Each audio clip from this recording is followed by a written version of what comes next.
गुढीपाडवा हिंदू नववर्षाची सुंदर कथा आहे. खूप वर्षांपूर्वीपासून भारतातील संस्कृती, परंपरा आणि सण हे निसर्गाशी आणि मानवी जीवनाशी अतिशय जवळून जोडलेले आहेत. त्यापैकी महाराष्ट्रातील एक अत्यंत महत्त्वाचा सण म्हणजे गुढीपाडवा. हा सण चैत्र महिन्याच्या शुद्ध प्रतिपदेला साजरा केला जातो आणि हिंदू नववर्षाची सुरुवात म्हणून मानला जातो. वसंत ऋतूच्या प्रारंभी येणारा हा सण निसर्गातील नव्या सुरुवातीचे प्रतीक आहे. जेव्हा वसंत ऋतू येतो तेव्हा संपूर्ण निसर्ग बहरून जातो. झाडांना नवीन पालवी फुटते, फुले उमलतात, आंब्याला मोहर येतो आणि वातावरणात एक नवीन ऊर्जा निर्माण होते. या उत्साहपूर्ण काळात लोक नवीन वर्षाचे स्वागत गुढी उभारून करतात. पौराणिक महत्त्व.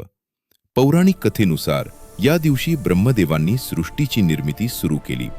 त्यामुळे हा दिवस सृष्टीचा पहिला दिवस मानला जातो. म्हणूनच गुढीपाडवा हा नवीन सुरुवात, आशा आणि सकारात्मकतेचे प्रतीक आहे.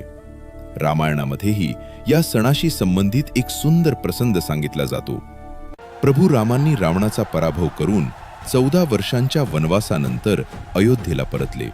तेव्हा संपूर्ण अयोध्येमध्ये आनंदाची लाट पसरली. लोकांनी त्यांच्या विजयाचा आनंद साजरा करण्यासाठी घरांवर गुढ्या आणि तोरणे उभारली. त्या दिवसापासून गुढी विजय, यश आणि आनंदाचे प्रतीक मानली जाऊ लागली. इतिहासात आणखी एक कथा सांगितली जाते. गौतमीपुत्र शालिवाहन हा एक पराक्रमी राजा होता. कथेनुसार त्याने मातीपासून सैनिक तयार केले आणि शत्रूंवर विजय मिळवला. या विजयाच्या स्मरणार्थ शालिवाहन शक ही कालगणना सुरू झाली. गुढी उभारण्यामागील अर्थ.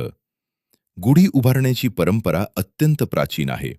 विजय, आनंद आणि उत्सव व्यक्त करण्यासाठी ध्वज उभारण्याची प्रथा खूप जुनी आहे.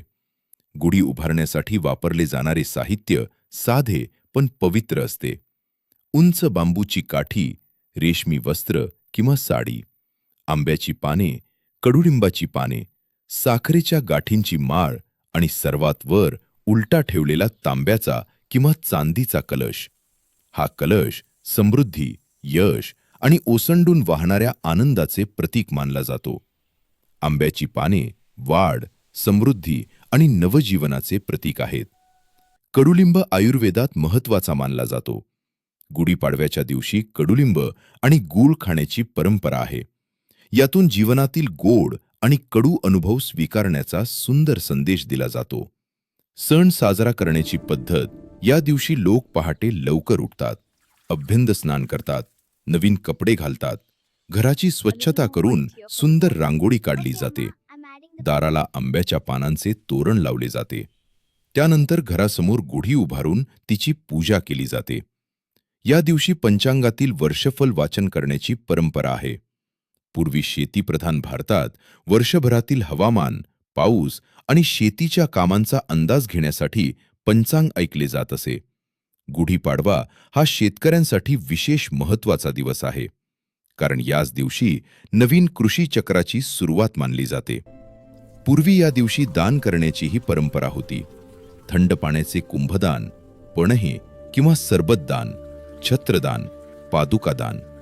यातून समाजातील इतरांना मदत करण्याची भावना व्यक्त केली जात असे. सणातील आनंद. या दिवशी घराघरांत पुरणपोळी, श्रीखंड, पणहे यांसारखे पारंपरिक पदार्थ बनवले जातात. कुटुंबातील सर्व सदस्य एकत्र येऊन जेवण करतात आणि नवीन वर्षाच्या शुभेच्छा देतात. गुढीपाडवा हा फक्त एक सण नाही, तो विजय, आशा, नवी सुरुवात, निसर्गाशी नाते, आरोग्य आणि समाजातील एकतेचा संदेश देणारा सण आहे. दरवर्षी गुढीपाडवा आपल्याला सांगतो, जुने दुःख विसरा, नवीन आशा आणि नवीन स्वप्नांसह पुढे चालत रहा. गुढीपाडव्याच्या हार्दिक शुभेच्छा.